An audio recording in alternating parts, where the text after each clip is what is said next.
De la epidemiología de los carcinomas testiculares vamos a hablar un poquito de las generalidades, su frecuencia y sus factores de riesgo. Con respecto a las generalidades, recordar que es el tumor sólido más frecuente en varones en la segunda década de la vida y que tiene una alta tasa de curación, hasta el 90%. Con respecto a su frecuencia, en los niños el tipo histológico más frecuente es el seno endodérmico.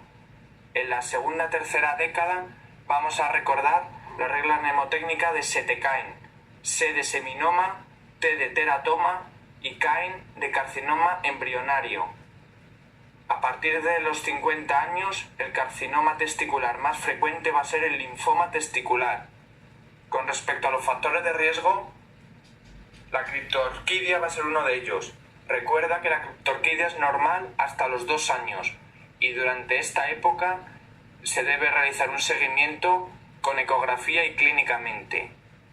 Otro factor de riesgo sería la orquitis urliana, la hernia inguinal en la infancia. Hoy en día recuerda que ya no es factor de riesgo, la radiación, el calor, el tumor previo contralateral, los estrógenos intraútero en el primer trimestre del embarazo, el síndrome de Klinefelter, los antecedentes familiares, el testículo hipoatrófico. Histológicamente, los tumores testiculares pueden ser gonadoblastomas, carcinomas embrionarios, coriocarcinomas, tumores de células de Leydig o linfomas testiculares. Los gonadoblastomas es el tipo histológico más frecuente en gónadas disginéticas y estados intersexuales. El carcinoma embrionario recuerda que metastatiza de forma temprana, precoz. El coriocarcinoma es, sin embargo, el que más metastatiza, y en el momento del diagnóstico generalmente ya existe metástasis a distancia, la más frecuente por vía hematógena a pulmones. Del tumor de células de Leydig decir que produce pubertad precoz y o feminización, y con respecto al linfoma testicular lo que ya hemos dicho, que es más frecuente en mayores de 50 años. Con respecto a la clínica de los tumores testiculares, recuerda lo más típico, que es el crecimiento indoloro de un testículo. En el 10% de los casos se presenta como un escroto agudo y lo que es menos frecuente es que el motivo de la consulta sea la presencia de metástasis ganglionares.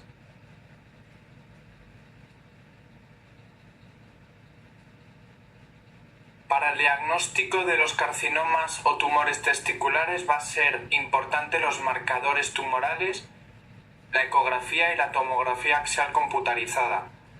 Los principales marcadores tumorales en el carcinoma testicular va a ser la alfa-fetoproteína y la beta-HCG.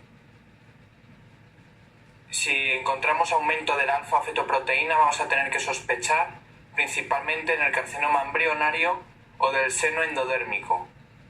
Sin embargo, si encontramos beta-HCG elevada, tenemos que pensar en el seminoma, que recuerda que nunca eleva la alfa-fetoproteína el seminoma, el coriocarcinoma o el carcinoma embrionario. Con respecto a la ecografía, vamos a poder ver a nivel testicular un nódulo. Según sea este nódulo, puede ser hiperecoico, hipoecoico o anecoico. Vamos a tener que sospechar en distintas patologías.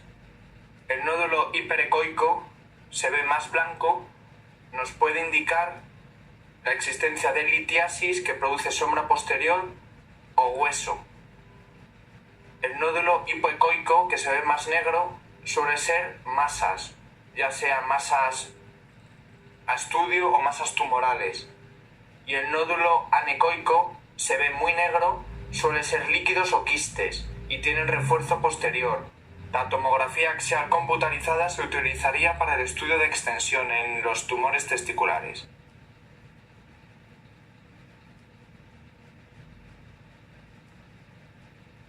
Para el manejo diagnóstico terapéutico de los tumores testiculares, recuerda que ante toda masa testicular lo que tenemos que realizar a continuación es una ecografía escrotal.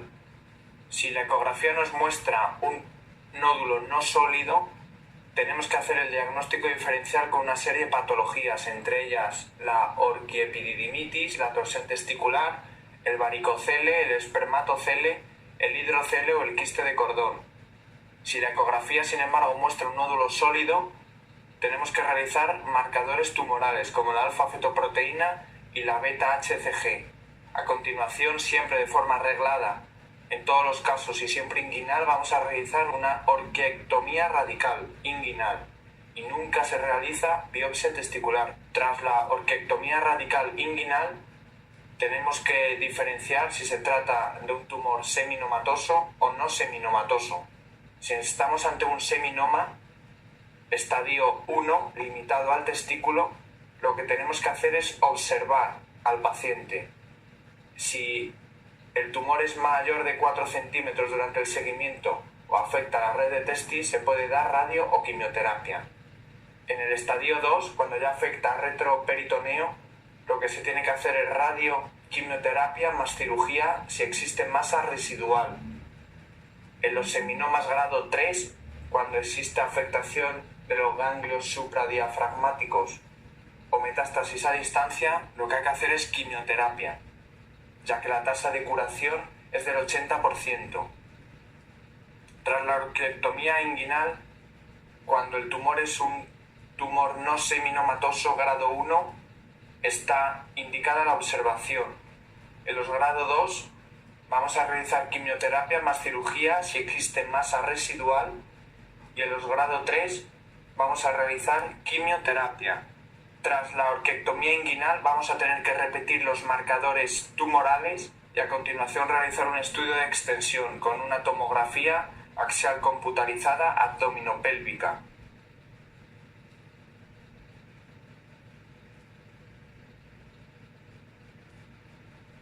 El diagnóstico diferencial del escroto agudo con respecto a su edad, dolor, ecografía Doppler, exploración física y tratamiento. En este cuadrito que aparece en el mapa mental se puede repasar de una manera sencilla y visual este diagnóstico diferencial. Repásalo.